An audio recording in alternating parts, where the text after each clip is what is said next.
Bom dia a todos, sejam bem-vindos a mais um encontro do Grupo de Estudos de Novo Testamento, do Seminário Teológico Edwards, e hoje a gente vai receber, então, um dos nossos professores, tanto do mestrado em Novo Testamento, como também de vários cursos de pós-graduação, o professor Vitor Fontana, e eu vou deixar ele fazer as apresentações e também todas as orientações para esse encontro. Seja bem-vindo, professor Vitor, obrigada mais uma vez.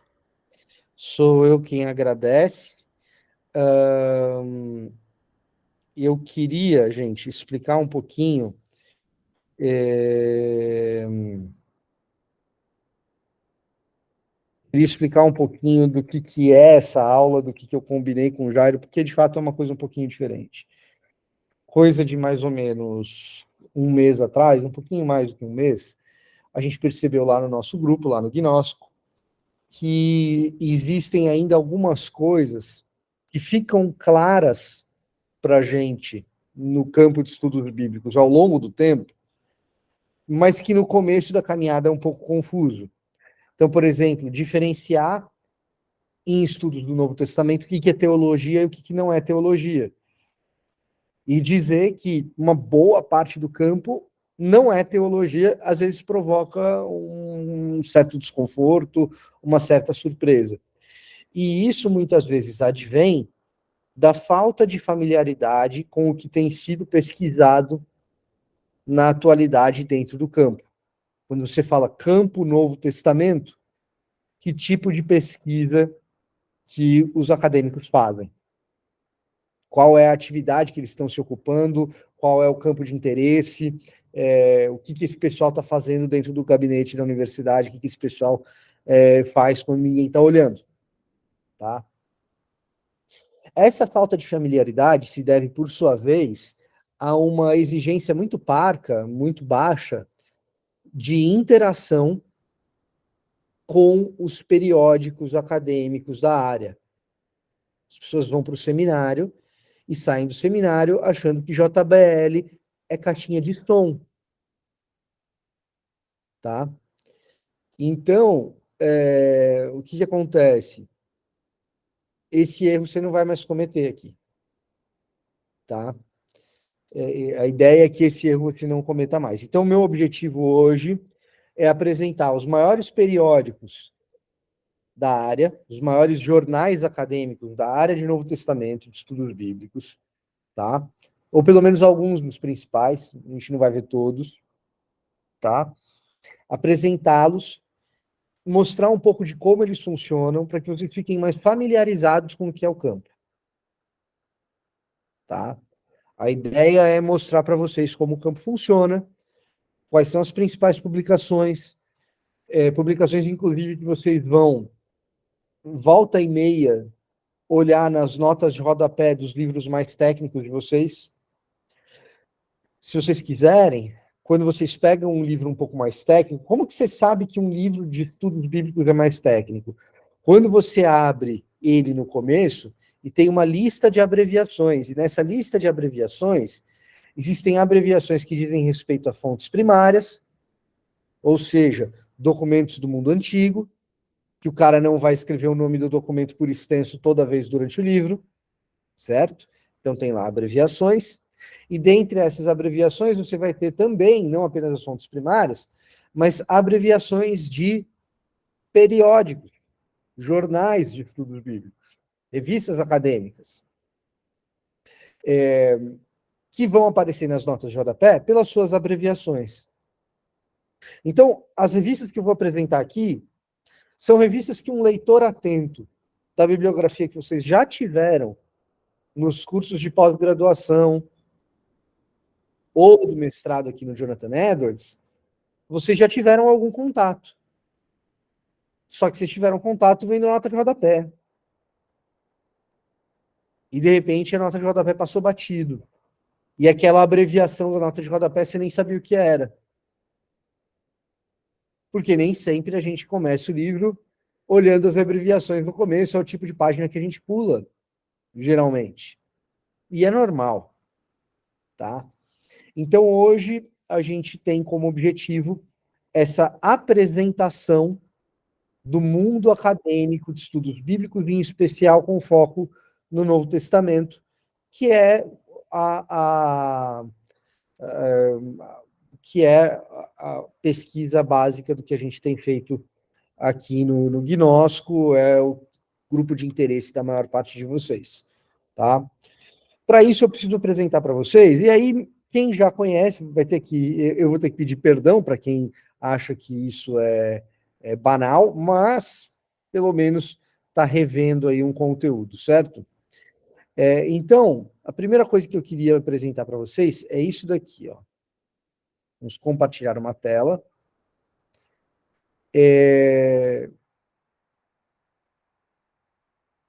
Quem está com a tela ligada aí, faz um joia para eu saber se vocês estão enxergando a tela que eu compartilhei.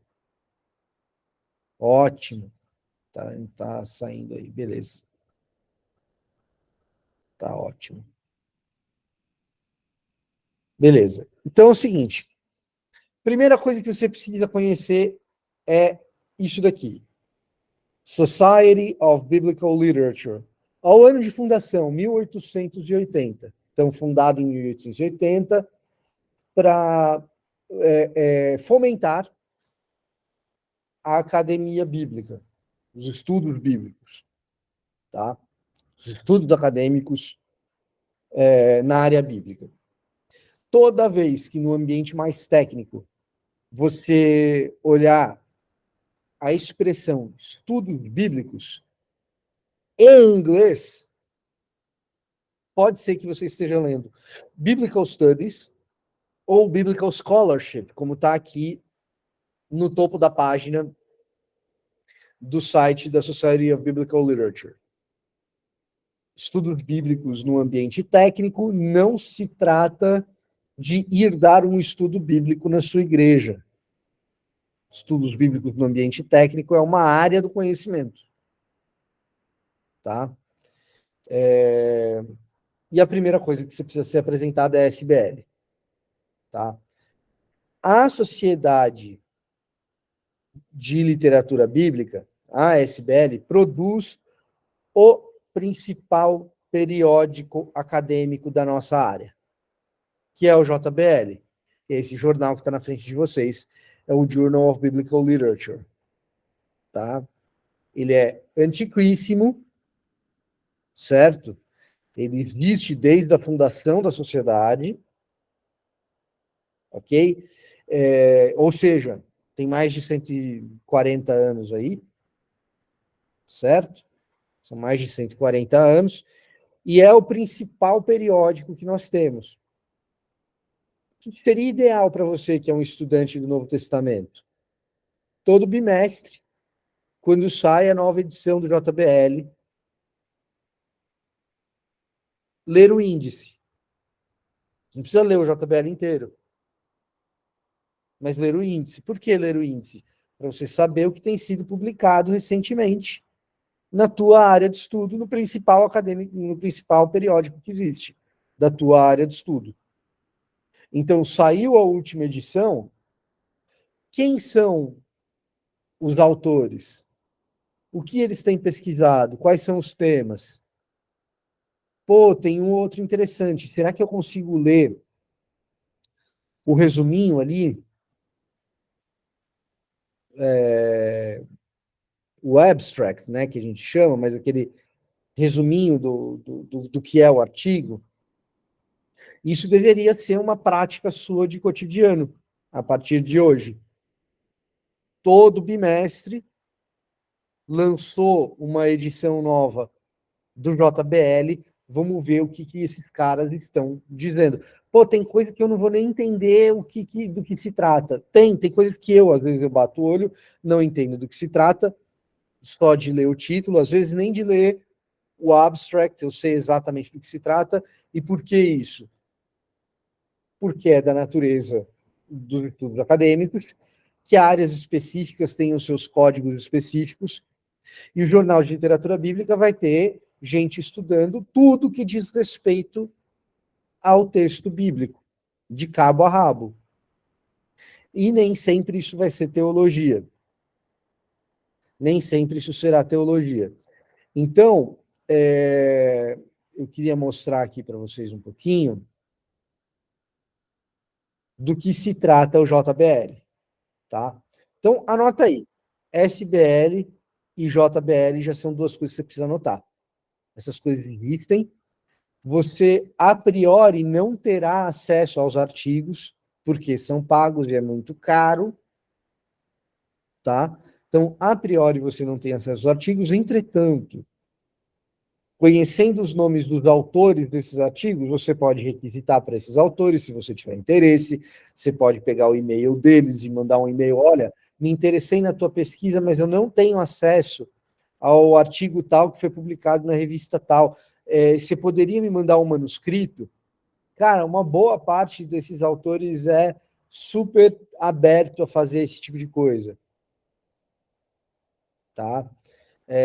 Então, assim, mas de qualquer maneira, mesmo que você não vá ler todos os artigos, mesmo que você não vá ler nenhum artigo, ter o hábito de olhar quais têm sido as pesquisas publicadas no JBL é importante. Então, eu vou interromper o compartilhamento desta página e eu vou compartilhar com vocês uma outra aqui.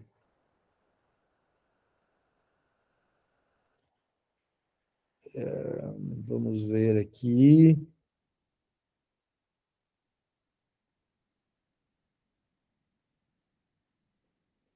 Vamos ver se eu acho também, né? Porque.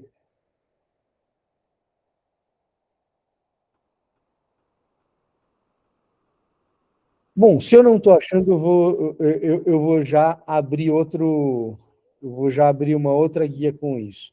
Quando você for procurar o JBL, embora ele seja publicado pela SBL, o melhor lugar para você procurar não é o site da SBL, porque ele é publicado por um coletivo que chama Scholarly Publishing Collective, tá?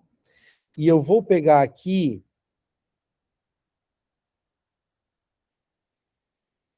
Tá aqui, vamos lá, agora já está aberto, e agora eu consigo compartilhar com vocês. Eu estou com 200 mil guias abertas, e aí eu perco de mão isso daqui. Tá vendo aqui, ó, nesse canto, Scholarly Publishing Collective, é o coletivo que publica o JBL. Então, se você quiser informações sobre o que é o JBL, como ele funciona, etc., você vai no site da SBL, que eu acabei de mostrar. Se você quiser ter acesso aos artigos e aos seus resumos, é aqui nesse Scholarly Publishing Collective. E aí você está falando, tá, Vitor, mas espera aí, eu não sei falar inglês, né? Cara, o mundo dos estudos bíblicos é um mundo da língua inglesa, e eu queria te dar uma boa notícia. Ele quase já não é mais, ele quase já não é mais um mundo da língua alemã. Olha só que evolução. Se você quiser fazer um doutorado sério em Novo Testamento, você vai ter que saber, além do inglês, o francês e o alemão. Qualquer universidade séria em que você for fazer um doutorado em Novo Testamento, além, é claro, evidentemente, do grego e do hebraico, você vai ter que saber francês e alemão. E, se você for defender a tua dissertação em inglês, evidentemente vai ter que saber inglês, tá? Mas a boa notícia é, cada vez menos gente publica em alemão. Cada vez menos gente publica em alemão. Então você só vai ter que saber o inglês, tá?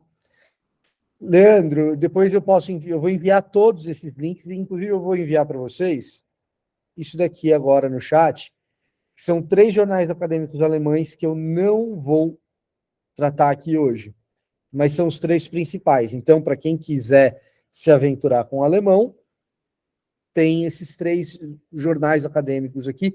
Toda vez que você toda vez que você olhar Zeitschrift, dessa palavrinha, Zeitschrift, que está no começo desses 3 nominhos que eu mandei aqui no chat, é um jornal acadêmico, tá? É um escrito periódico acadêmico, Zeitschrift, o Neues Testament, tá? Mas vamos ficar com o inglês. porque você não precisa você não precisa saber o alemão por enquanto. Vamos ficar com o inglês. Ah, Vitor, eu não sei o inglês. Cara, deixa eu fazer um negócio aqui que eu não faço há muito tempo.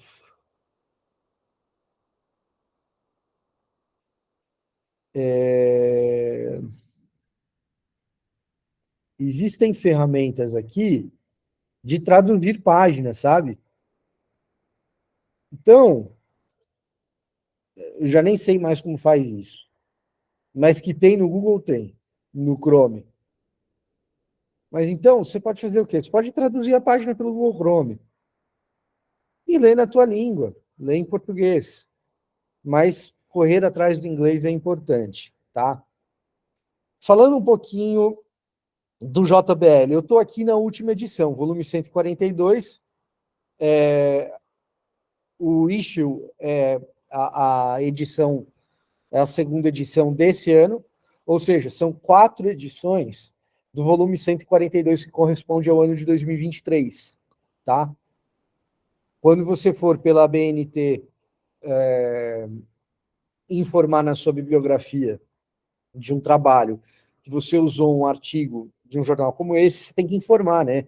O volume e a edição para que a pessoa possa localizar.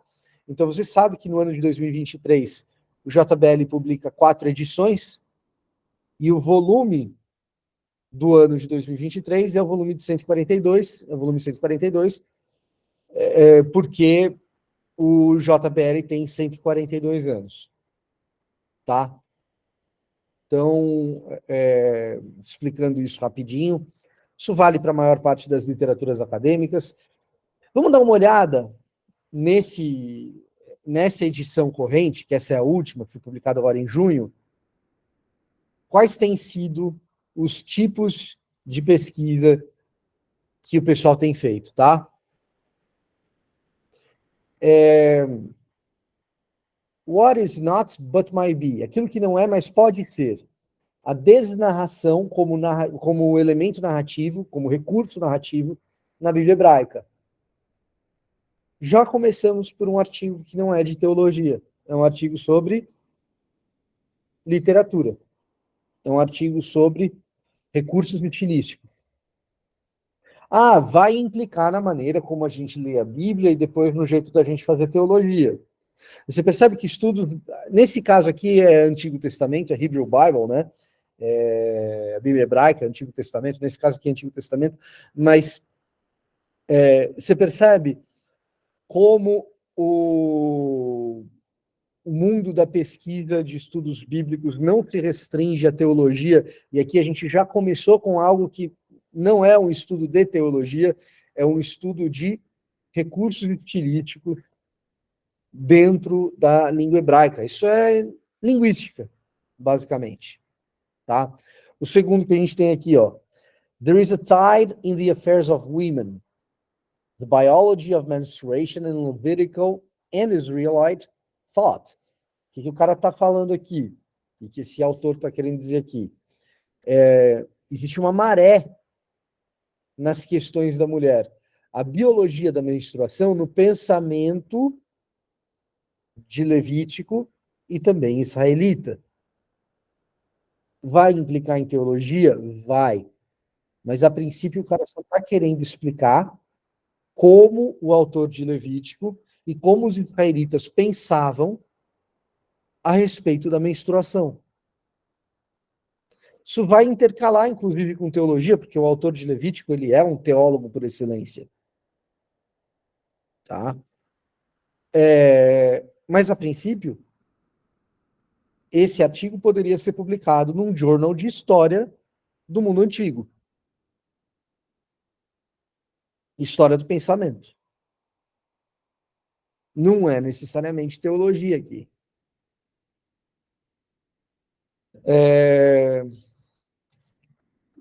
A proibição do porco, a proibição judaica do porco, de Levítico até Macabeus.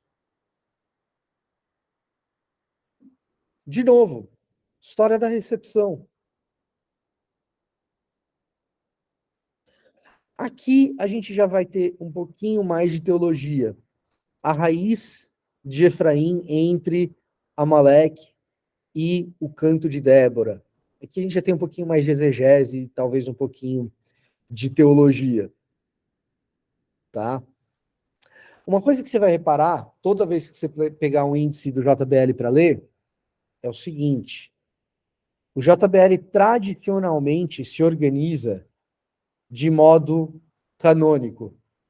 Então, olha só como termina essa edição do JBL. Ele começa lá com a Bíblia hebraica, com o Antigo Testamento, aqui, ó, tá vendo? A narrativa no Antigo Testamento, e ele termina com João de Patmos e o apelo ao exótico no Apocalipse.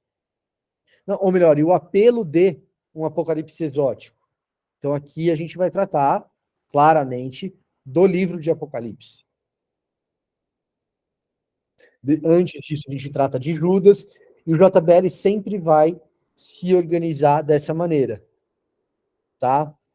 O JBL sempre vai começar no Antigo Testamento, vai terminar no Novo Testamento. Agora, por aqui você já está vendo que o JBL é muito preocupado com questões literárias, recursos de literatura, talvez exegese de passagens bastante circunscritas, perícopes curtas, ou uso de termos, ou então história. A compreensão do que era o antigo Israel. E teologia acaba ficando num segundo plano. Ah, eu quero teologia paulina. Cara, se tiver um artigo em uma edição do JBL, fique feliz. Geralmente não vai ter nenhum. Talvez tenha um ou dois. Quando tem, é muito importante, tem que ler. Tá? Então, quando aparece um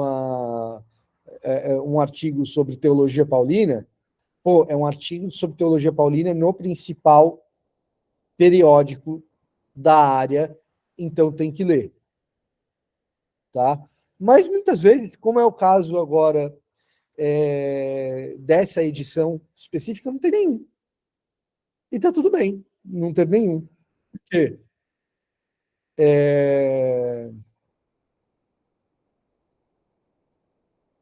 Porque é isso mesmo, porque o nosso campo hoje, ele não tem uma preocupação enorme com teologia. Para aqueles de vocês que buscam publicação, essa informação é fundamental. Para aqueles de vocês que buscam uma formação que vá além da pós-graduação lato sensu, e quem sabe o mestrado tenha uma vislumbre, um caminho mais acadêmico, você busque publicação. O que isso significa? Que se você quiser publicar teologia, é possível, mas vai ser muito difícil. E não vai ser muito difícil porque não querem publicar. Vai ser muito difícil porque o espaço é pequeno e tem um monte de gente disputando. Tá? Então, a SBL, ela publica o JBL. E ela também tem um encontro anual. Então, se você quer ser um acadêmico realizado do Novo Testamento, assim, falei, pô, zerei a vida. Zerei a vida, você publicou um artigo no JBL, você zerou a vida. Porque realmente é difícil. Tá? Pô, o cara que publicou no JBL merece respeito. Outra coisa é você apresentar um trabalho nas reuniões anuais da SBL. A SBL tem reuniões anuais que acontecem nos Estados Unidos e que eventualmente recebem, eventualmente não, eles fazem seminários, painéis, apresentações, etc. E apresentar um trabalho, um paper, um artigo, numa reunião da SBL, é também uma dessas coisas que realizam a vida de um acadêmico nesse tipo de área. Nessa reunião desse ano da SBL, o Michael Bird, estava relatando que os 4 papers que ele enviou foram rejeitados para ser apresentados na reunião. Ele mandou 4 propostas para diferentes painéis e os 4 foram rejeitados. O Michael Bird, que é um acadêmico de estatura, de peso, os 4 foram rejeitados. E por que os 4 foram rejeitados? Porque os 4 eram de teologia. E teologia é disputado pra caramba. É um campo pequeno e muito disputado. Se você vai escrever sobre literatura bíblica, é menos disputado. Se vai escrever sobre arqueologia bíblica, é menos disputado. Se vai fazer uma exegese de uma passagem muito curta, não vai ser tão disputado. Agora, se você quer temas amplos de teologia, eu quero discutir a teologia de Isaías, meu amigo, você está concorrendo provavelmente com alguém que é professor em Oxford, com alguém que é professor em Harvard, com alguém que é professor em Berkeley. Velho de cadeira. Tá? Então, uma boa parte do nosso campo não é teológico. Uma boa parte do nosso campo se dedica a estudar linguística, literatura, gramática, recursos estilísticos e literários, crítica textual, e o nosso grande campo é 50% do campo, talvez mais, historiografia. Trabalho do teólogo do Novo Testamento é um trabalho de fazer teologia a partir de historiografia sólida. E metade do campo vai ser historiografia. Como que era o antigo Israel, como que era o período do Segundo Templo, quais eram as práticas, quais eram os pensamentos, quais pensamentos entravam em debate com quais, como se dava a interação do pensamento judaico com o pensamento helenístico a respeito de um tema específico. Por isso, quando eu indico para você Paulo e o Dom, lá em Teologia Paulina, seja para quem está fazendo o curso Lato Sensu de Novo Testamento lá em Teologia Paulina 2, seja para quem está fazendo mestrado em Novo Testamento lá em Estudos Avançados de Teologia Paulina, quando eu indico para você Paulo e o Dom, você abre lá Paulo e o Dom, e você abre lá Paulo e o Dom, quando você abre John Barclay, o que você vai encontrar ali? Historiografia. Como que os gregos pensavam a respeito de graça? Quais são os documentos? E blá, blá, blá. É o que você vai encontrar lá. Depois de discutir muito do que você encontrava no mundo antigo, aí o John Barclay vai começar a falar, olha, a teologia de Paulo, portanto, isso porque o John Barclay vai se aventurar a fazer teologia, vai ter uma galera que não. E quando você entrar em estudos bíblicos para ver o que a galera está fazendo, vai ter uma galera que, se você chamar o cara de teólogo, o cara vai falar, não sou teólogo, eu trabalho em estudos bíblicos. Eu trabalho em estudos bíblicos. E o que o cara quer dizer com isso? Eu tenho a Bíblia como objeto de estudo, e a Bíblia sendo meu objeto de estudo, meu objetivo é tentar dizer o que ela diz. E para isso eu vou recorrer à análise do discurso, para isso eu vou recorrer à análise retórica, para isso eu vou recorrer à historiografia, para isso eu vou recorrer à gramática de uma língua original, para isso eu vou recorrer a estudos comparativos entre línguas, e por aí vai. Então vai ter o cara, talvez, que a vida inteira dele vai ser estudar a relação entre as diferentes línguas semíticas e o hebraico. E aí vai ter o cara que a maior parte da carreira dele vai estar fundamentado em estudar a relação entre diferentes línguas semíticas e o hebraico de Gênesis. E vai ter o cara que a maior parte da carreira dele vai estar dedicado a estudar A relação entre as línguas semíticas e o hebraico de Gênesis 1. E esse cara vai ser muito mais importante para o campo do que alguém que está fazendo um panorama da teologia de Gênesis. E aqui eu posso dar nome aos bois, se vocês quiserem. Tá? Eu sei que eu estou falando aqui de Antigo Testamento e não de Novo, que é o maior foco de interesse de vocês, mas eu posso, inclusive, dar nome aos bois, por exemplo, se vocês quiserem. O David Tsumura, vou escrever aqui para vocês. Davi Toshio Tsumura. É importante. David Tsumura é muito mais importante do que, por exemplo, um cara chamado R.K. Harrison.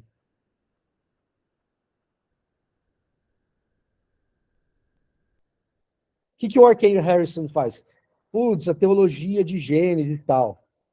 Né?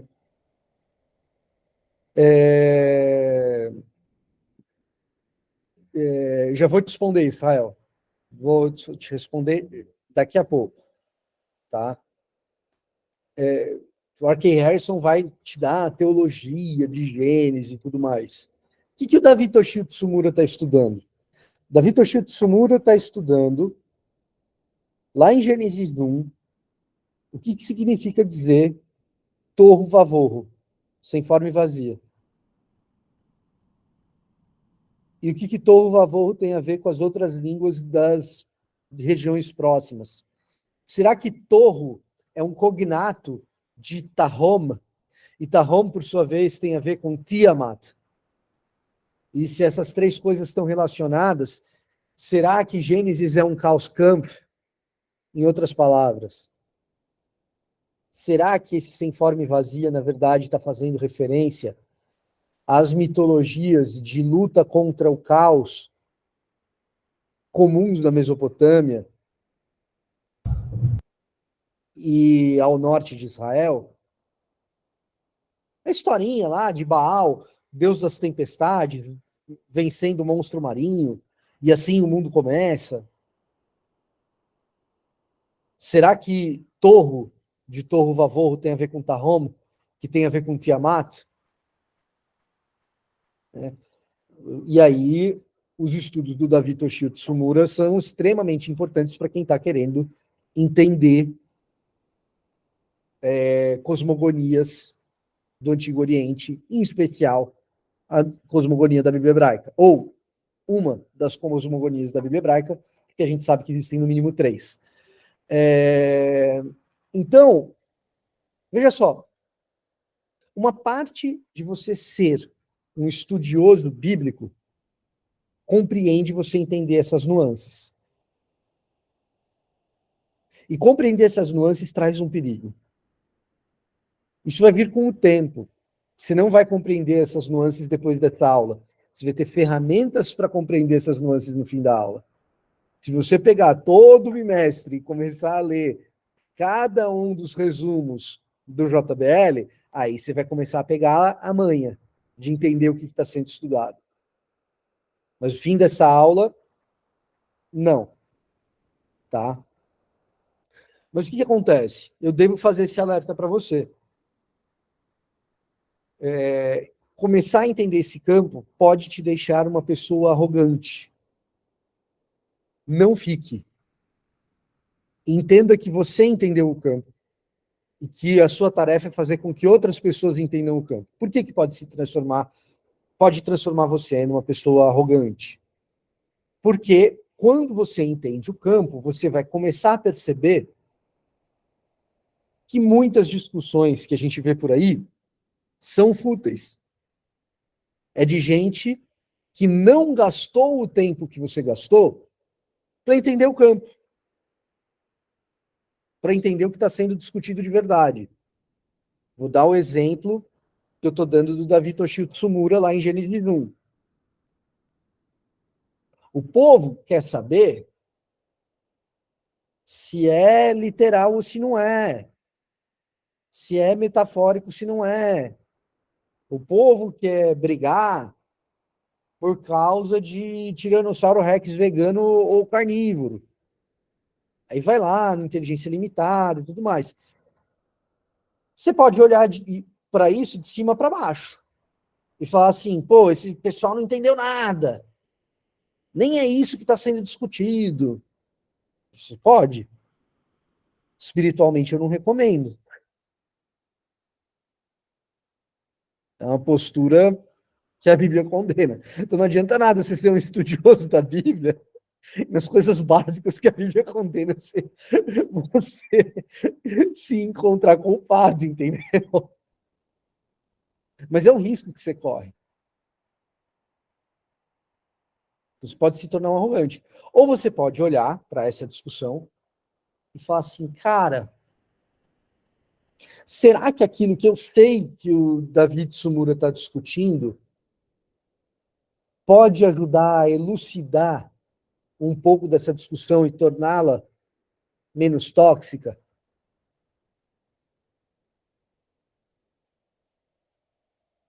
Tá? E esse é o ladinho meio pastoral que eu nem tinha preparado muito, mas eu acho que é importante do ponto de vista tutorial do seminário, porque afinal de contas, se você está no seminário, você não está numa universidade, né? Que eu acho que é importante que a gente tenha. Você fazer esse exercício vai te tentar a ser um arrogante. Esses dias eu li um rapaz escrevendo uma coisa a respeito de proponentes da nova perspectiva sobre Paulo que não tinha nada a ver, né? Aí você fala assim, pô, ignorante, não tem nada a ver? Ou você elucida, ou você de repente fica quieto. Às vezes é interessante ficar quieto. Israel perguntou, quanto ao propósito do estudo, existe alguma diferença entre historiografia e crítica textual? Então, vamos voltar lá na base. Lá no fundamento mesmo, tá? Vamos voltar lá no fundamento. Como diria Marcus Weberling, já que a gente está falando de Gênesis 1, a fé é o firme fundamento, né? Ele fala isso toda hora. Deixa eu pegar um docs aqui. Arquivo, novo, documento. Vou compartilhar um docs com vocês, porque isso eu acho que é melhor se visualizado, tá?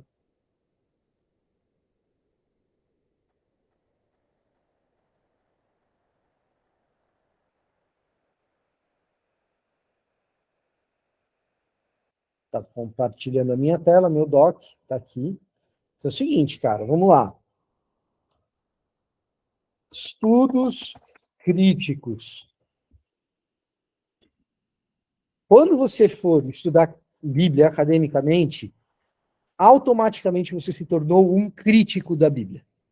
Isso não significa que você está criticando o texto, no sentido de querer destruí-lo ou dizer que ele é ruim, tá?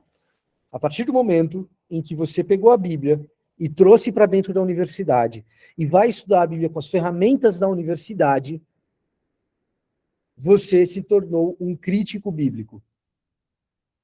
De onde vem essa história de ser um crítico bíblico? Vem de Immanuel Kant, tá? Você vai usar a razão para lidar com o texto.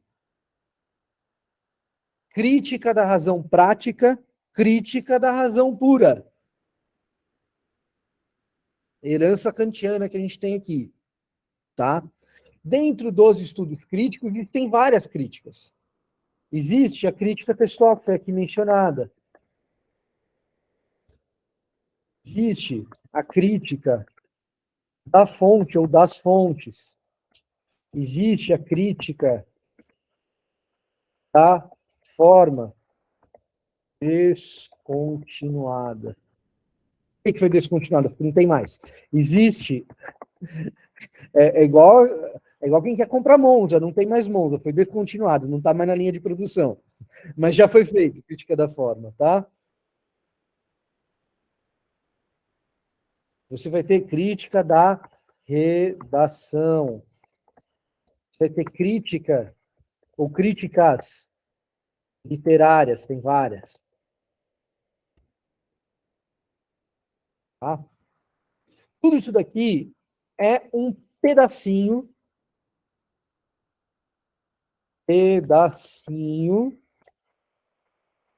de historiografia. Historiografia é muito mais que isso. Isso aqui é um pedacinho de historiografia. Isso daqui é como você, dentro da historiografia, analisa o conteúdo de um texto. Tá? Crítica retórica está dentro das críticas literárias. Tá? Dentro da crítica literária tem um monte de coisa, a crítica retórica está lá. Né? Isso daqui é um pedacinho de historiografia. Existem outras críticas ainda. Certo? Então é o seguinte, historiografia, eu quero saber reconstruir eventos, basicamente.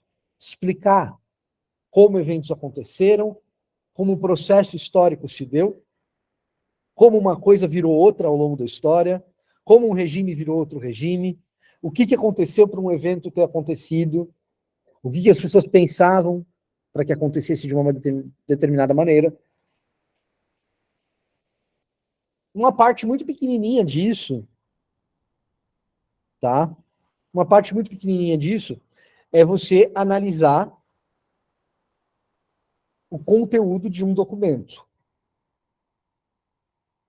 E dentro do campo de estudos bíblicos, existem ferramentas de análise de conteúdo do documento bíblico que são específicas do campo de estudos bíblicos. Crítica textual, crítica da fonte, crítica da forma ou das formas, crítica da redação, críticas literárias, enfim. A crítica textual é um pedacinho do pedacinho do pedacinho do pedacinho. O que é a crítica textual? A crítica textual é o seguinte: eu tenho o texto bíblico original? Não. Eu tenho cópias. Eu tenho o texto A, eu tenho o texto B, eu tenho o texto C. O texto A, o texto B e o texto C, que são cópias do original. O original hipotético aqui. Você tem um original hipotético. Eu tenho o texto A, o texto B e o texto C.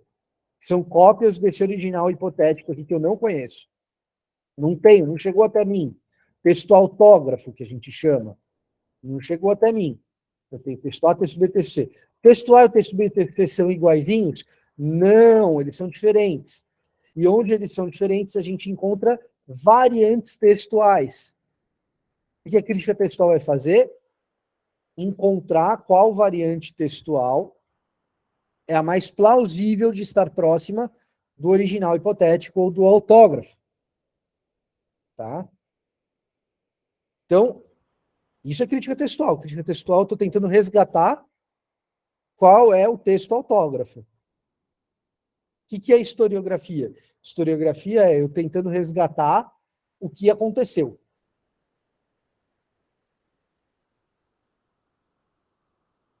Ah, Augusto, ele sucedeu o triunvirato logo depois da queda de Júlio César. Aconteceu mesmo? A historiografia vai pesquisar. Por quê? Por que Augusto ganhou e não Marco Aurélio?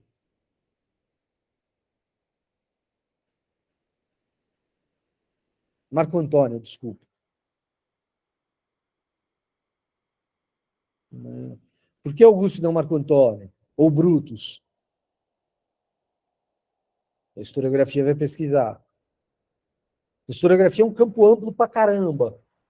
A crítica textual é um pedacinho do pedacinho do pedacinho do pedacinho do pedacinho. Interromper o compartilhamento.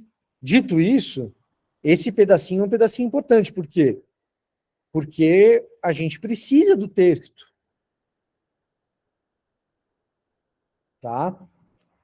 A gente precisa do texto. Então, a gente vai ter um periódico específico para lidar com crítica textual, por exemplo.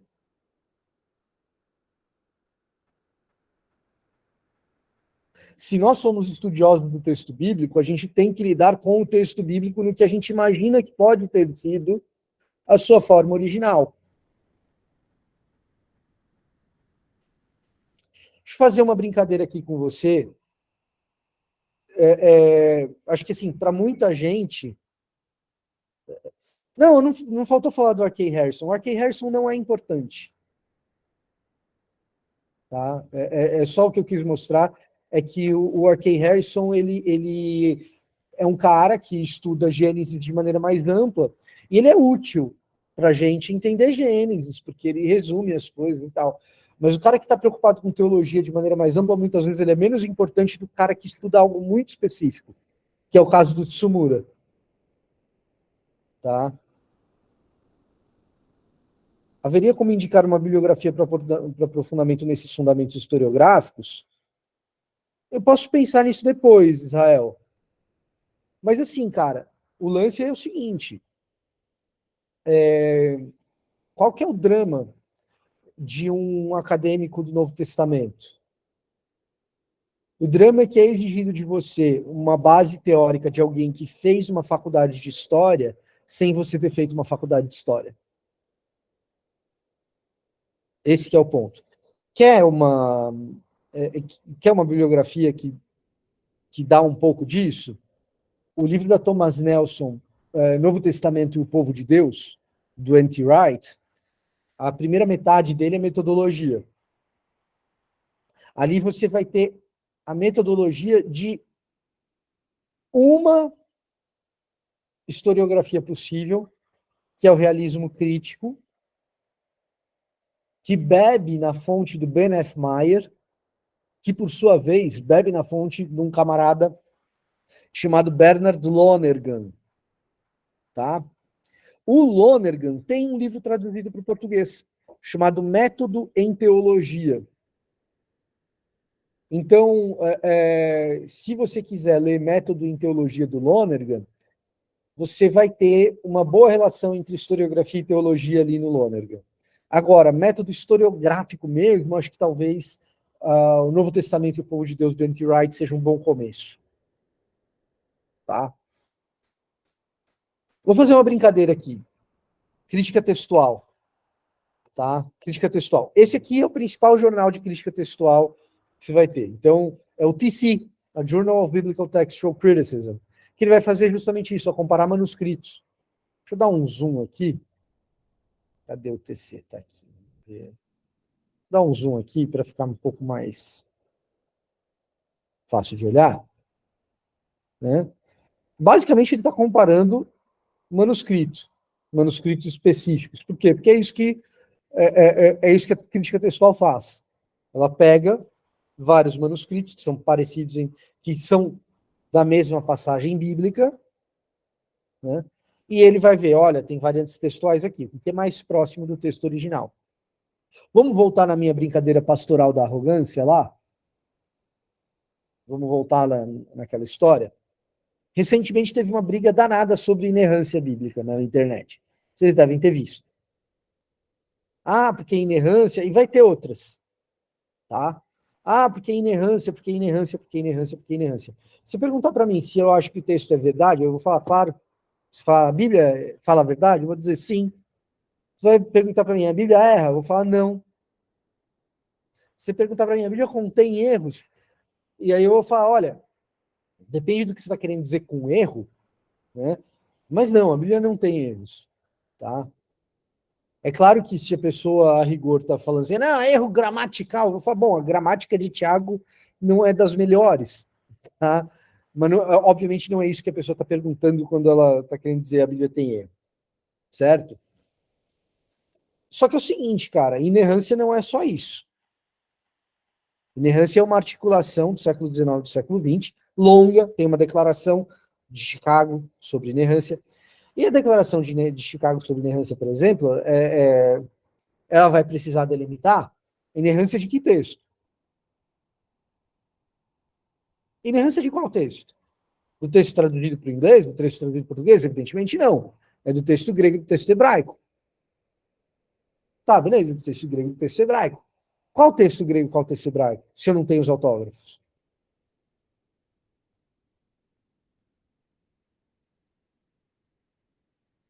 Tá? Opa! Parece que essa discussão ficou um pouco mais complicada. O que é arrogância de um lado? A arrogância de um lado é dizer que a discussão ficou mais complicada, então o pessoal que defende inerrância é tudo ignorante. Não, não é ignorante. É gente tentando articular algo a partir de um ponto de vista confessional válido e legítimo. E importante para a igreja, diga-se. O que é arrogância do outro lado? A arrogância do outro lado é Como ousas questionar a nossa articulação linda e maravilhosa que a gente fez lá em Chicago? Não, peraí, cara, tem discussões aqui que são com... Inerrância é assunto para a escola dominical. Tem que ensinar a criança. Não, peraí, cara, calma. Então, o que acontece? Quando você estuda essas paradas aqui, você começa a entender, você fala assim, putz, o pessoal está perdendo o ponto da discussão. Você pode ser arrogante para um lado, você pode ser arrogante para o outro. Ou você pode chegar e falar, não, deixa eu recolher o trem de pouso, porque isso aqui virou guerra. E a discussão real está em outro lugar. Aqui está a discussão real. Tá? De que jeito que a gente monta o texto bíblico, o texto crítico. Aí vem aquela frase pastoral para tranquilizar corações, né? E é verdade. As variantes textuais que nós temos, elas não afetam as doutrinas mais fundamentais para a fé. O fato de existirem variantes textuais não muda os 4 primeiros concílios ecumênicos, não é suficiente para mexer na Confissão de Fé de Westminster, entendeu? Não muda. Agora, detalhes do texto, sim. Né? Romanos 5, temos, portanto, fé com Deus, temos, portanto, paz com Deus, ou tenhamos, portanto, paz com Deus, muda, claro que muda. E tem que escolher ali, se está no indicativo, se está no subjuntivo. Erromen com ômicron, ou erromen com ômega. Tá? Tem que escolher ali, não tem jeito. Certo? Então, a crítica textual ela é importante, ela existe, ela é um pedacinho do nosso trabalho, é um pedacinho super importante, tem gente que vai se especializar só nisso. Se pegar, por exemplo, um cara chamado Bruce Metzger, o cara é professor de Princeton e a área dele é só essa, não faz outra coisa da vida. E ele não vai ficar discutindo teologia na maior parte do tempo, vai discutir texto. Tá? Mas tem outros...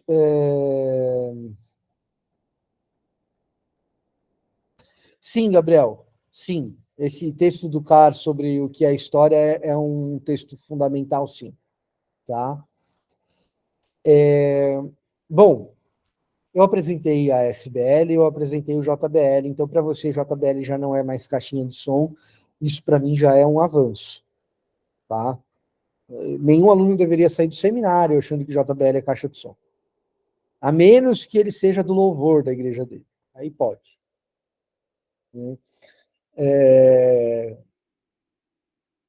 Mas isso já é um grande avanço. Mas eu preciso mostrar para vocês algumas outras fontes que vocês deveriam conhecer e, eventualmente, fazer esse mesmo trabalho de entender o que tem sido publicado a cada bimestre, por aí, tá? Então, eu queria começar pelo mais teológico desses periódicos. Deixa eu compartilhar aqui com vocês. Beleza. Vamos lá. Harvard Theological Review. O HTR, tá? Harvard Theological Review, tem um pouco de tudo. Tem teologia bíblica, tem teologia sistemática, tem pesquisa histórica, tem um pouco de tudo, tá? Mas é também tradicional e muito importante. Então, últimos artigos aqui. Atanásio, heresiologia, quer dizer, aqui a gente já está falando aqui de história do cristianismo, tá? A eficácia de ritual na cabala medieval, quer dizer, cabala, judaísmo, é outra parada, né? Olha só, isso aqui é interessante.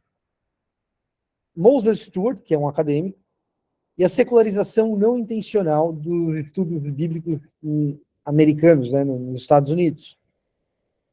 Isso aqui é interessante. Tá? Espartanos ou samaritanos, revelando a criatividade do autor de 1 Macabeus. Isso aqui já é mais uma coisa do nosso campo de estudos bíblicos. Mas, via de regra, Harvard Theological Review, cada edição dela vai ter 1 ou 2 artigos que nos interessam para o nosso campo especificamente, e outros artigos tantos que são de outras áreas. Mas, dentro da hierarquia do que são os journals importantes, se você viu um cara que publicou no JBL, um cara que publicou no HTR, putz, esse cara é importante, esse artigo é importante, tá?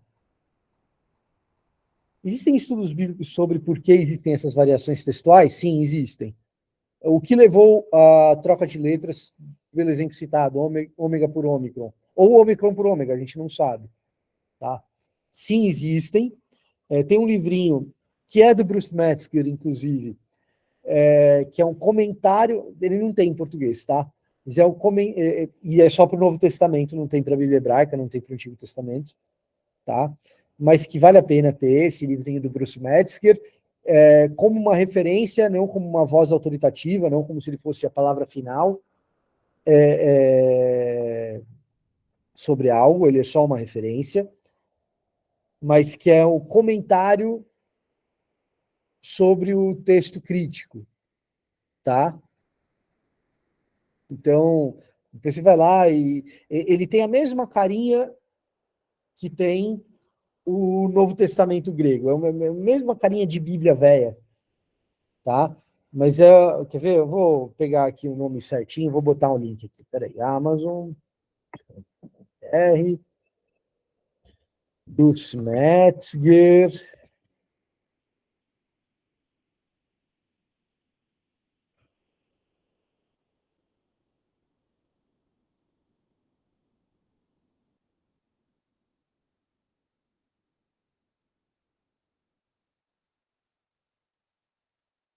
Eu não sei se a SBB não fez uma tradução disso daqui, tá?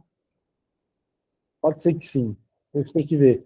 Se a Sociedade Bíblica do Brasil traduziu esse treco, porque eles estavam traduzindo um monte de coisa do Bruce Metzger, pode ser que eles tenham traduzido isso. Mas esse livrinho aqui, que eu botei o link aqui no chat, A Textual Commentary on the Greek New Testament, esse livrinho ele faz exatamente isso. Ele busca explicar a origem das variantes textuais mais importantes. Ômega por ômicron. Vou explicar como é que essa surgiu, tá? Muito provavelmente.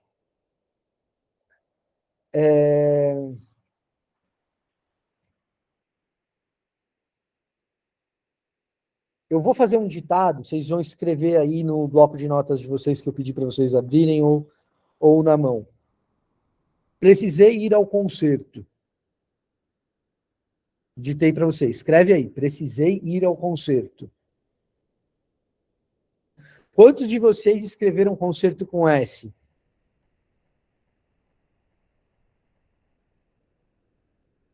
Quantos de vocês escreveram concerto com C?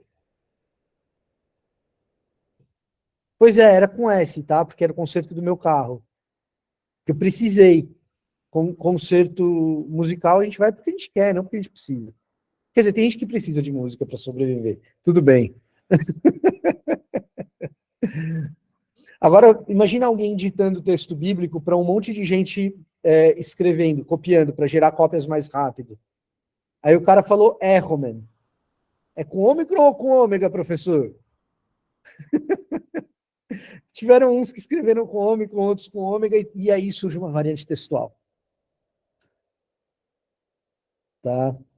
Assim surge uma variante textual. Tá? Então, essa é uma das maneiras que uma variante textual surge. Tem variante textual que surge porque o copista ele acha que o texto que está na frente dele está errado. Tá? Então, o que acontece? Vamos lá. Você não está pegando o texto de Paulo aqui. Você está pegando uma cópia do texto de Paulo. E se fala, vou produzir mais uma cópia aqui para minha comunidade ter duas. Certo? Então eu tenho uma cópia do texto de Paulo, vou produzir outra aqui para minha comunidade poder ter duas. Aí eu chego num determinado ponto que eu falo assim, cara, isso aqui tá errado, eu acho que o cara errou. E aí eu pego e escrevo como eu acho que deveria ser.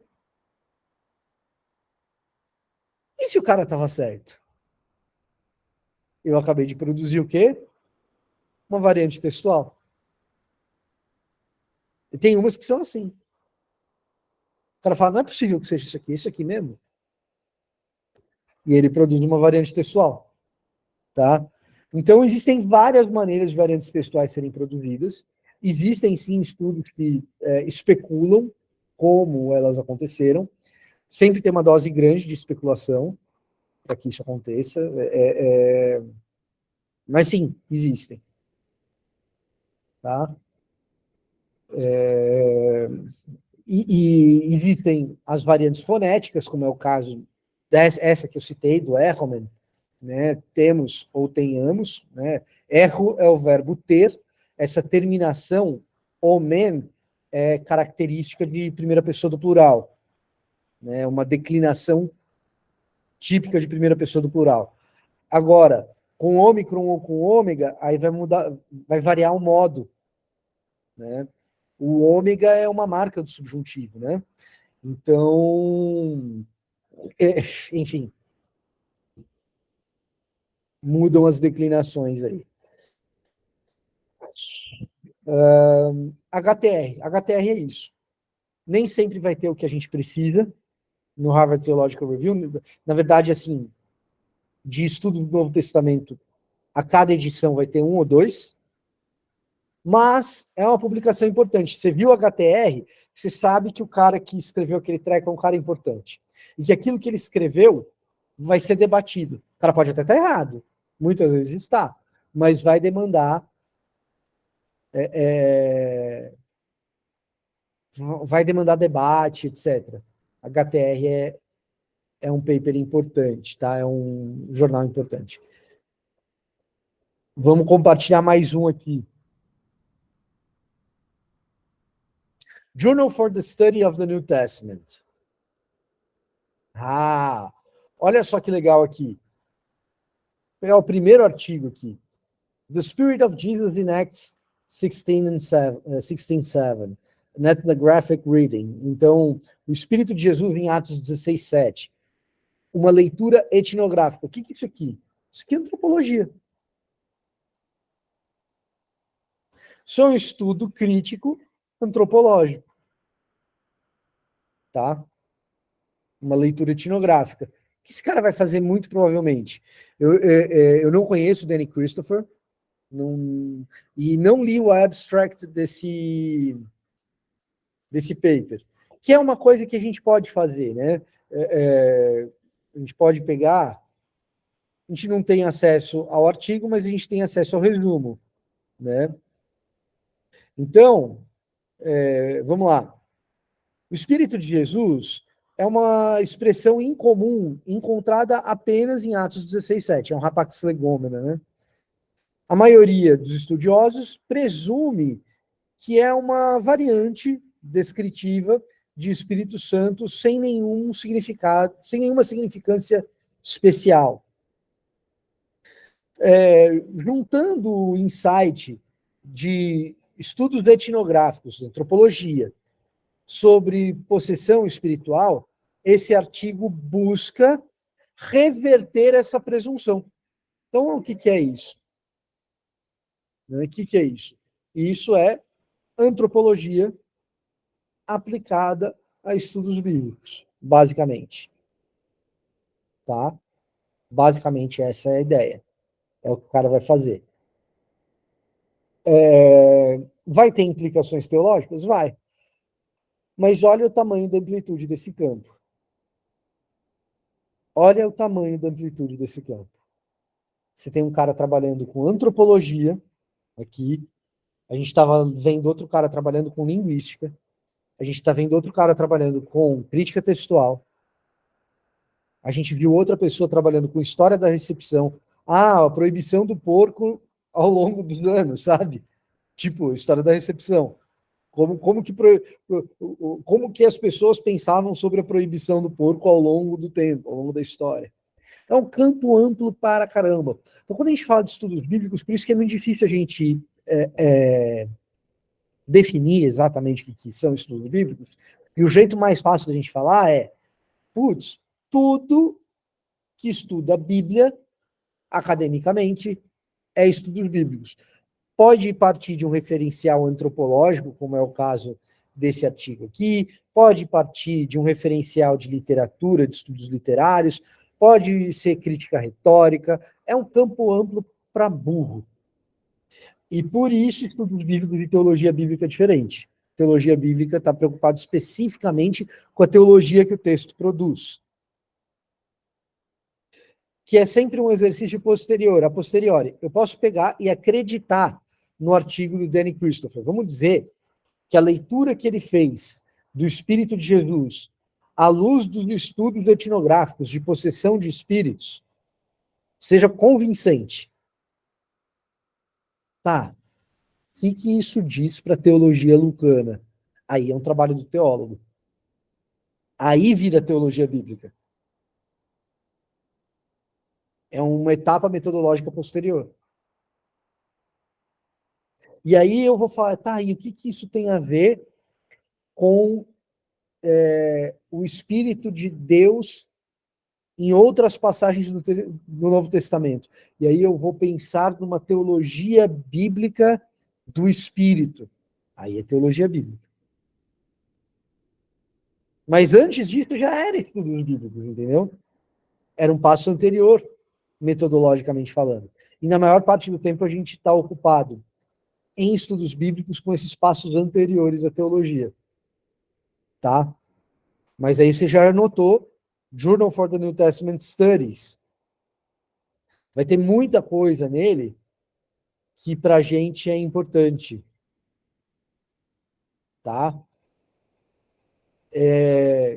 Entendendo as forças abissais na quinta trombeta do julgamento, de Apocalipse 9, de 1 a 12, sob a luz da demonologia do livro de Jubileus. Né? Jubileus é uma literatura apócrifa, e tem uma demonologia lá. Será que os estudos sobre a demonologia do livro de Jubileus lançam luz sobre os demônios que aparecem no livro de Apocalipse? Pô, baita artigo. Baita artigo. Mas olha só como é circunscrito a uma perícope pequenininha, né? 12 versículos. O cara vai fazer uma baita de uma pesquisa. Crítica retórica. Fazendo um exemplo, a utilidade retórica de Timóteo em 1 Timóteo. Pô, crítica retórica aqui. Então, a gente já viu Journal for the Studies of the New Testament, Textual Critic, a gente já viu JBL, a gente já viu a Harvard Theological Review. Vamos pegar um outro artigo, um outro periódico importantíssimo. New Testament Studies. Tá? Se o JBL e o HTR estão na primeira prateleira, na prateleira A, New Testament Studies está na prateleira B. E o Journal for the New Testament Studies está na prateleira C. Tá? O editor do New Testament Studies atualmente é o Simon Gathercole, que é crentão. Tá? É batista, crente, e ele é professor em Cambridge. Tá? New Testament Studies. Últimos artigos aqui. Perceba o seguinte, ó. O New Testament Studies recebe artigos em alemão. Olha isso aqui. Tá? Ok? Pegar um famoso do New Testament Studies. Você pode ir no meu canal depois e ver a explicação desse artigo em especial. Tá? Se você for no meu canal de YouTube, tem um vídeo em que eu desço o sarrafo Acho que foi no UOL. Acho que foi no UOL. Porque eles publicam uma matéria sobre esse estudo aqui, do Gregory Castle. Tá? O palimpsesto duplo. Ah, pô, quer saber o que é crítica textual? Assiste esse vídeo, inclusive. Tá? Quer entender crítica textual para valer? Assiste esse vídeo, inclusive. Basicamente, esse artigo aqui é um artigo difícil pra caramba para entender o que está lá. É um artigo difícil. No meu vídeo eu explico, e aí você vê meu vídeo depois. Mas esse artigo aqui é aquele artigo de uma matéria que talvez você tenha visto na internet rodando por aí, de que acharam um capítulo escondido em Mateus. Viu essa notícia? Acharam um capítulo escondido em Mateus? Não é que tem um capítulo a mais em Mateus, são os mesmos capítulos, é o capítulo 12, que é o capítulo em questão. O que acharam, na verdade, era um capítulo de Mateus escondido num texto posterior, que era sobre outras coisas, mas que tinha sido apagado, e escreveram outra coisa em cima, e jogaram luz ultravioleta ali em cima, e acharam que ali atrás tinha um capítulo de Mateus. É isso. Tá?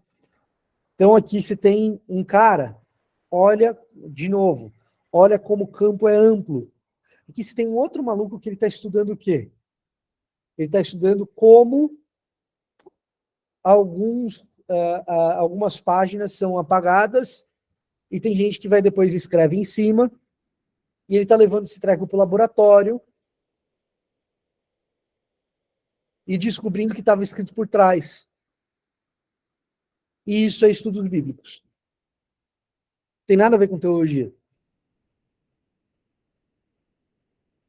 Mas é um campo. É um campo legal para se trabalhar. E que faz parte. E que se a gente não conhece, o cara do UOL vai lá e escreve isso aqui, ó. Vamos pegar aqui. Capítulo escondido na Bíblia.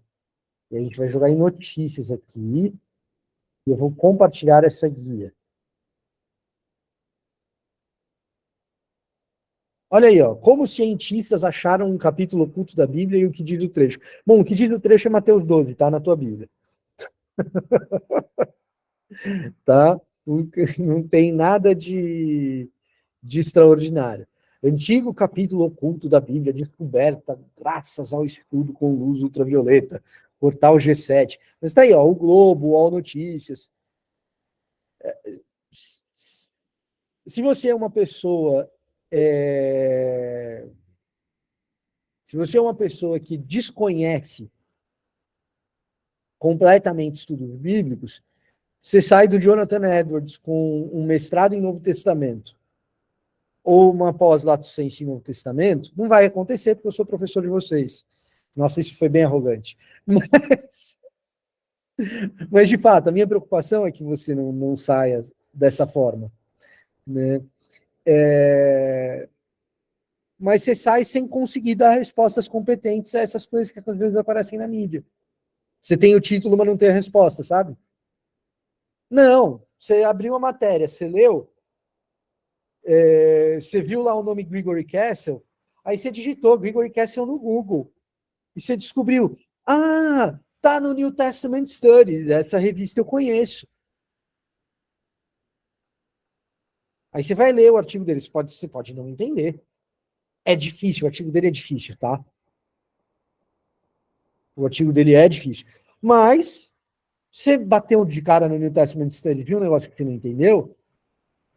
Pô, você vai lá, professores do Jonathan Edwards que você teve, Paulo On, Vitor Fontana, eu sou o piorzinho deles, mas posso te ajudar se eu conseguir ajudar.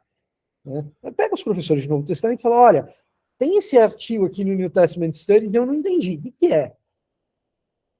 Tá? Nesse caso aqui já tem meu vídeo lá explicando, depois você pode ver. Entendeu? Mas é isso. Às vezes, pode parecer meio desimportante, o maluco que está jogando luz ultravioleta lá, num texto para revelar o que tem o texto por trás. Porque por isso está azulzinho aqui, né? Se você pegar aqui a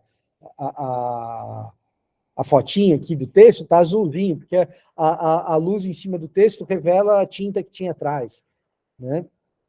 Aí fica iluminado de azul por causa da luz ultravioleta. Enfim, meio lilás, talvez. Eu não sou bom de cores.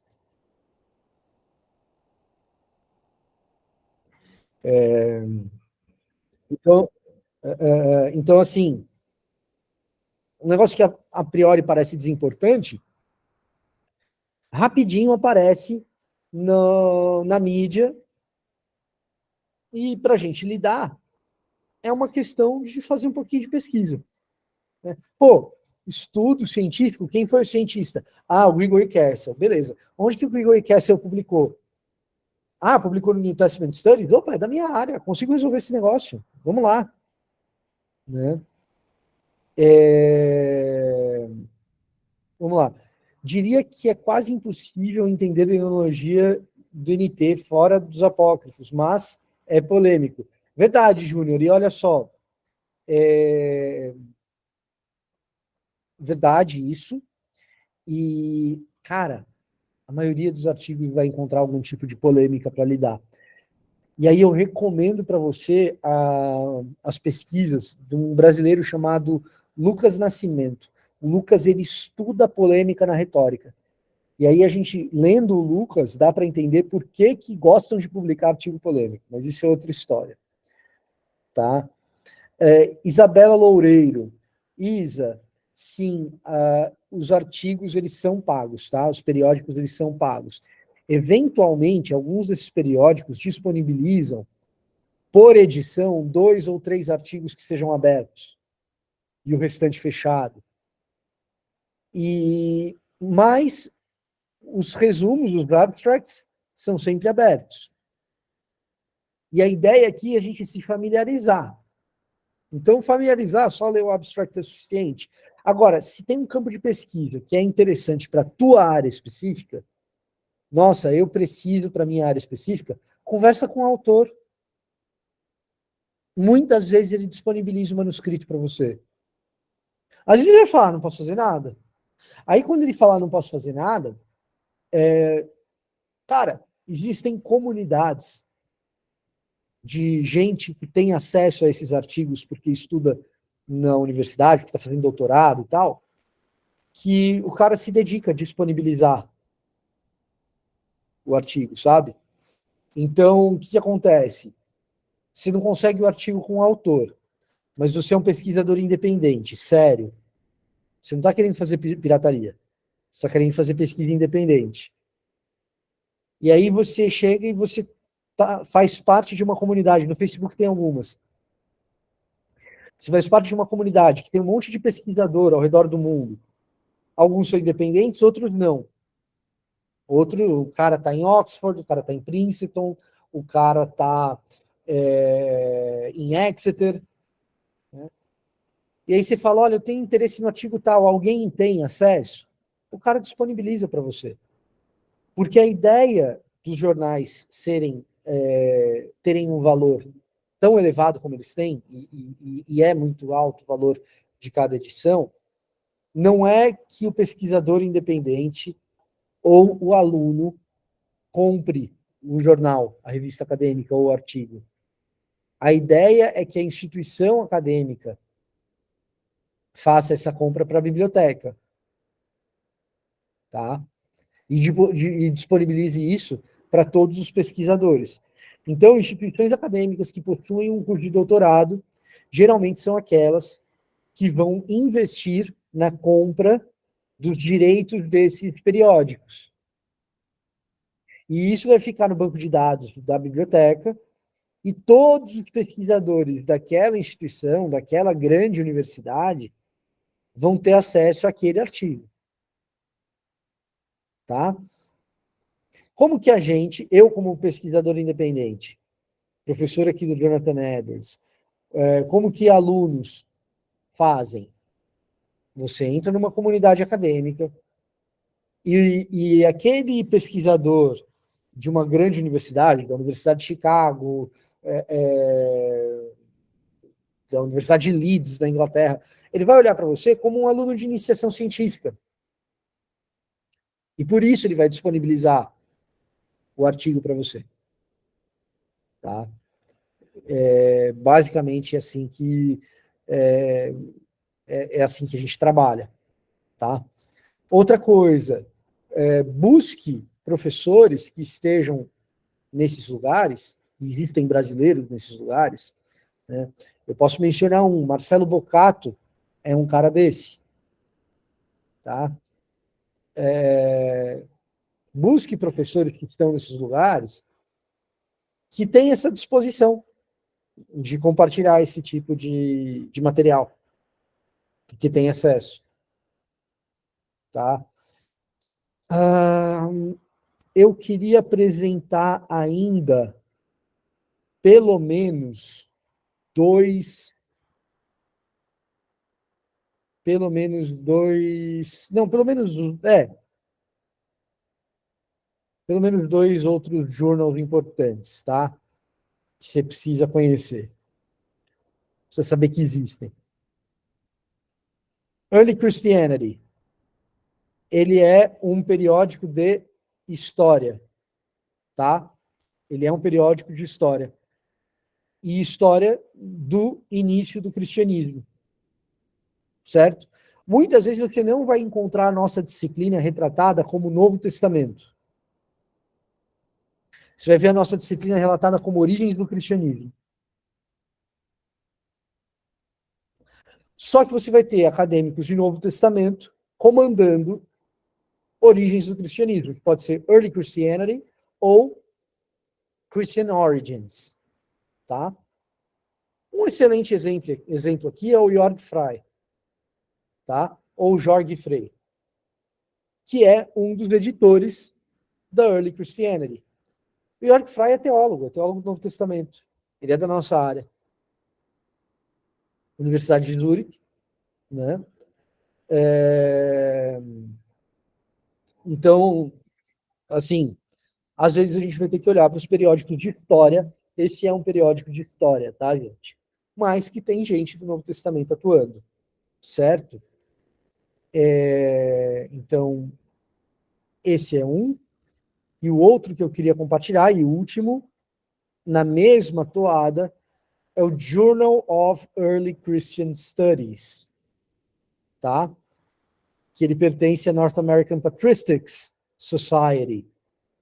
Veja só, ele é da Sociedade de Estudos Americana de Patrística. Geralmente esse pessoal vai estar interessado em história da Alta Idade Média, né? A galera de patrística. Antiguidade tardia e Alta Idade Média. Mas diz respeito a gente também, tá? O Journal of Early Christian Studies. Várias vezes ele vai ter artigos que são importantes para nós, tá? Então, são os dois últimos que eu queria apresentar para vocês. Isso, ter contato com essa literatura vai te dar uma noção panorâmica um pouco melhor de como o nosso campo funciona, tá?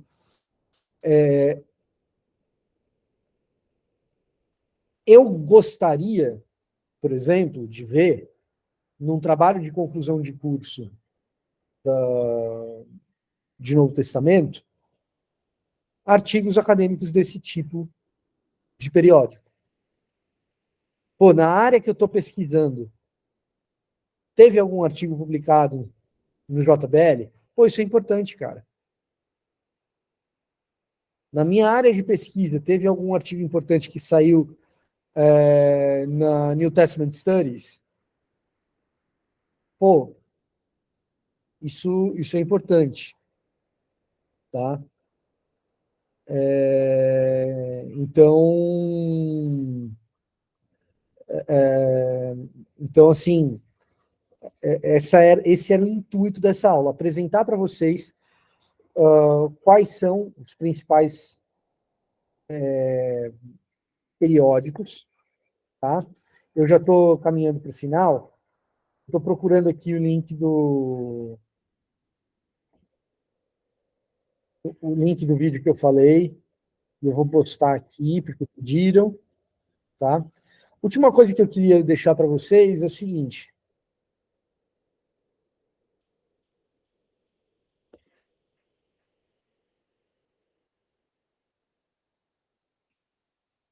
Tá, esse aqui é o link para o vídeo do meu canal, tá?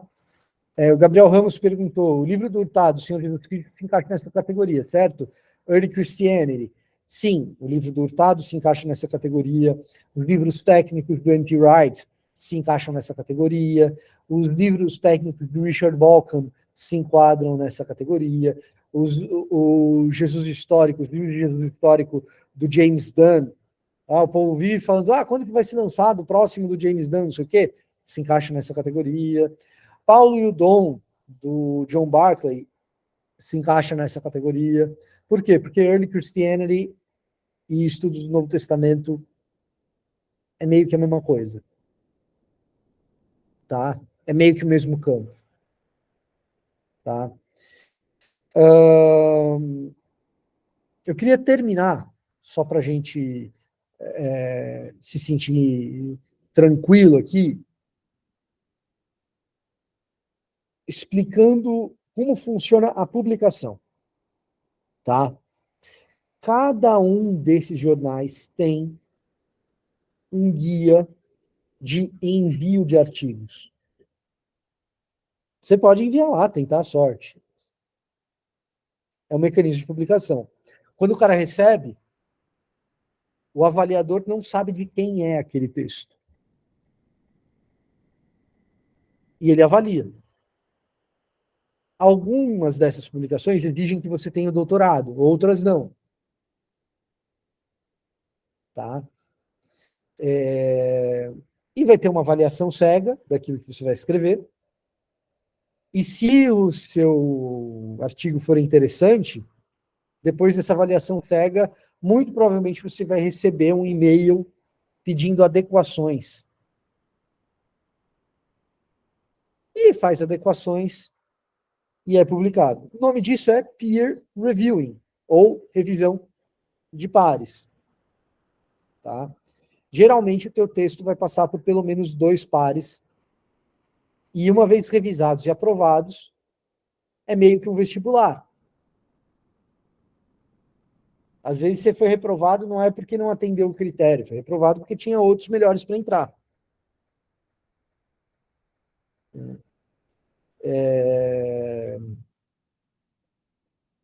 Uma vez revisado, aprovado, aí ele é publicado. Temos problemas de ética e compliance e coisas que burlam a regra? Temos, tá? A gente tem pelo menos uma história para aqueles que gostam de culpar o árbitro pela derrota do time, o Gabi Jejum, né? Porque eu me recuso a chamar de Gabigol, por exemplo. Como que um cara que faz pouco gol que nem ele, chamar de Gabigol, eu não entendo. Então, aqueles que falam, putz, a culpa é da arbitragem, juiz roubou, tão mal intencionado, né? Tem um sistema por trás, aí já mexe no meu Palmeiras. A gente tem pelo menos um caso sério, grave e famoso, recente, em um desses periódicos, no Harvard Theological Review, publicando artigos de uma professora de Harvard, a Karen King. Tá? Então, tem pelo menos um caso. Então, pode acontecer. Tem um artigo e ele foi publicado em um desses jornais, então, não sei o quê. Não é garantia de nada. Só é garantia que aquilo é importante. Mas não é garantia que aquilo está certo. Artigo acadêmico não é garantia de estar certo. Artigo acadêmico não é consenso acadêmico, inclusive. Muitas vezes artigo acadêmico desafia o consenso acadêmico. Certo? Então, Não saiam por aí dizendo, ah, mas eu li num artigo, então é verdade. Ou como se o artigo fosse a grande bala de prata na tua argumentação sobre algo. Tá? Porque não é. Primeiro porque um artigo, quando ele é escrito, ele pode receber uma réplica. Segundo, porque a gente tem ainda alguns problemas de compliance, a gente tem ainda alguns problemas de fraude, tá? É comum? Não, não é. Em tantos anos de Harvard Theological Review apareceu um caso, que é esse caso da Karen King, infelizmente é um caso recente, tá? Apareceu um caso. Na JBL, em 140 anos, nunca aconteceu de aparecer, né? Pode ter acontecido por baixo do pano, ninguém sabe, né? Mas nunca aconteceu de aparecer algo assim, certo? Mas artigo acadêmico não é bala de prata para dizer que eu estou certo. Artigo acadêmico é alguém apresentando uma pesquisa bem feita, séria, que foi lida por gente competente e aprovada para publicação, mas que pode, a partir de então, ser discutida. Tá? Um belo exemplo foi o abstract que a gente leu hoje. O que o cara estava anunciando no resuminho dele? De cara para a gente. Ele estava anunciando o seguinte, olha, o consenso é tal que Espírito de Cristo geralmente é tomado como Espírito de Deus, e isso não tem relevância maior, eu estou desafiando o consenso acadêmico. Tá? Eu estou desafiando o consenso acadêmico. Então ele assume que está propondo um desafio para a academia. Se for um bom desafio, de repente ele muda o campo. E a partir de então ele vira o paradigma. Mas até isso acontecer vai tempo. Vai revisão de pares, respostas que o cara vai receber. E é assim que funciona. Certo? Peregrinamente, Carlos Galois, no livro do Gorman, ele tem várias referências de sites de estudo do NT, principalmente sobre Paulo. Vale a pena dar uma olhada, sim, no livro do Gorman, que é a bibliografia para quem está fazendo o mestrado, faz parte de estudos avançados aí da teologia paulina. Então, se você pretende fazer um mestrado, se você está fazendo e ainda não chegou na minha disciplina, saiba que o livro do Gorman é uma das possibilidades de leitura obrigatória, não precisa ser ele, eu dou opções para você, mas uma das opções é ele, e se você escolher ele, você vai ter essas referências aí de estudo do NT. Tá bom?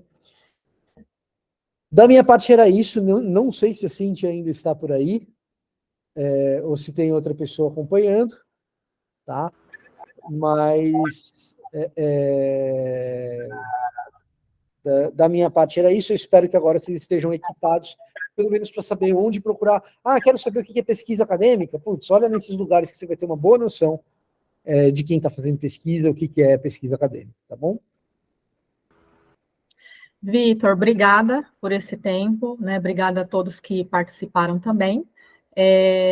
Lembrando que depois a gente vai ter essa aula disponibilizada no canal do YouTube do seminário.